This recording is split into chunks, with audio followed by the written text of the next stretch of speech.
Welcome students. आज हम topic लेंगे अल्पप्राण और महाप्राण व्यंजन, non aspirated and aspirated. Okay, first है अल्पप्राण, नॉन एस्पायरेटेड। अल्प से तात्पर्य है, अल्प का मतलब जानते हो आप लोग कि थोड़ा होता है यानी कम, है ना।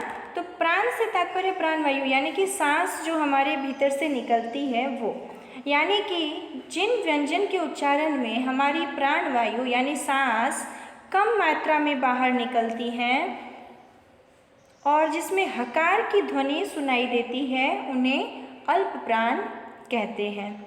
स्पर्श व्यंजनों में प्रत्येक वर्ग का पहला यानी प्रथम, तीसरा यानी तृतीया तथा पंचम वर्ण यानी पांचवा वर्ण और अंतस्थ व्यंजन अल्पप्राण वर्ण है। जैसे देखिए, क पहला हो गया, ग तीसरा हो गया, अंग पांचवा हो गया, च पहला हो गया, ज तीसरा हो गया, ज्ञ य पांचवा हो गया। ठीक है। ठ ट ड न त द न प ब म और य र ल व, ये जो वर्ण हैं ये अल्पप्राण में आते हैं। नेक्स्ट है महाप्राण, एस्पायरेटेड।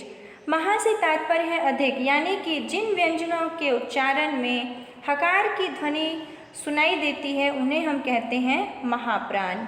स्पर्श व्यंजनों में प्रत्येक वर्ग का दूसरा और चौथा वर्ण तथा ऊष्म व्यंजन महाप्राण वर्ण है। दूसरा और चौथा से तात्पर्य है क के बाद दूसरा ख और ग तीसरा हो गया और चौथा जो है घ, तो ख घ, च की लाइन से छ झ, ट की लाइन से ठ ढ और त की लाइन से थ ध और प की लाइन से फ और भ।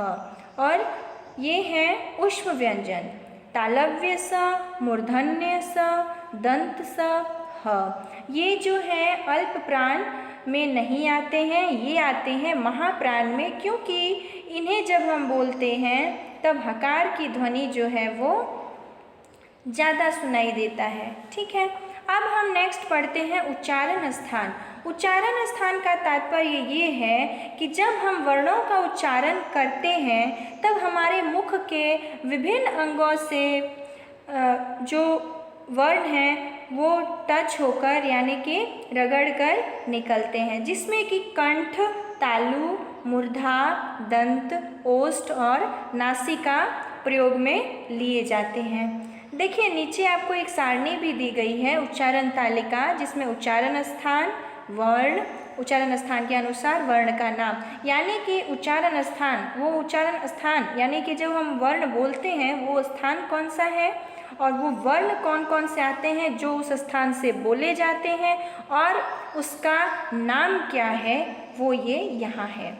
तो कंठ से जो वर्ण बोले जाते हैं उन्हें कंठ्य कहते हैं। फिर देखिए, तालु, तालु से जो बोले जाते हैं उन्हें तालव्य कहते हैं। मूर्धा से जो वर्ण बोले जाते हैं उन्हें मूर्धन्य कहते हैं। दंत यानी दांत से जो वर्ण बोले जाते हैं उन्हें दंत्य कहते हैं। ओष्ठ, ओष्ठ मीन्स होठ, जो उनसे बोले जाते हैं उसे ओष्ठ्य कहते हैं।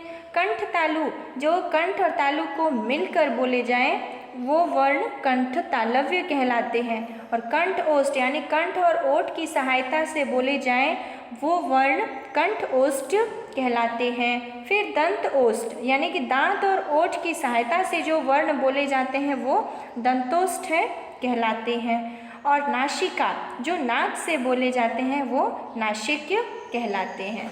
ठीक है।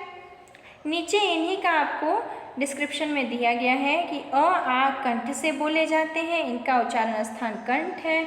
हर्षई दीर्घई का उच्चारण तालु में जीभ के लगने से होता है, अतः इनका उच्चारण स्थान तालु है। ऐसे ही आपको नीचे वाले ये जो कि हम पहले ये पढ़ चुके हैं। नेक्स्ट टॉपिक है आपका उच्चारण और वर्तनी। कई बार ऐसा होता है कि हम जो सुनते हैं वैसा लिखते तो हैं, लेकिन कई बार मात्राओं की गलतियों से हमारा जो लिखने का तरीका है वो गलत हो जाता है। तो देखिए, अब हम उसे थोड़ा सा सुधारने का प्रयास करेंगे। कई बार होता है कि हम जो बोलते हैं वो लिख देते हैं और जो उच्चारण है अशुद्ध हो जाता है और उससे हमें त्रुटियां दिखाई देने लग जाती हैं। तो देखिए अ और आ स्वर की मात्रा से अर्थ परिवर्तन, यानी कि अ और आ में क्या मिस्टेक्स हो जाती हैं वो हम देखेंगे। जैसे हम कहते हैं ना कल, तो कल को हम कभी कभी कह देते हैं काल, तो वो जो है गलत है। हम कल को कल ही कहते हैं, ठीक है। उसी प्रकार नीचे हर्षई और दीर्घई में भी दी गई है, हर्षऊ और दीर्घऊ में भी आपको बताए गए हैं, ये आप देखिएगा। ए और ए इसमें भी बताया गया है कि उच्चारण कैसे होते हैं। ओ और औ का भी दिया गया है। और व्यंजन से अर्थ परिवर्तन, गढ़ गढ़ बड़ बड़, मतलब व्यंजन से अर्थ कैसे चेंज हो जाते हैं वो भी आपको दिखाए गए हैं, ठीक है। अब नीचे कुछ शब्द और अर्थ दिए गए हैं, ये आप रीडिंग कीजिएगा। जैसे वहन, वहन का अर्थ होता है ढोना, बहन मीन्स भगिनी, तो ये जो है ये आप पढ़ेंगे और समझने का प्रयास करेंगे, ठीक है। अब इसके जो क्वेश्चन आंसर है वो हम नेक्स्ट क्लास में करेंगे।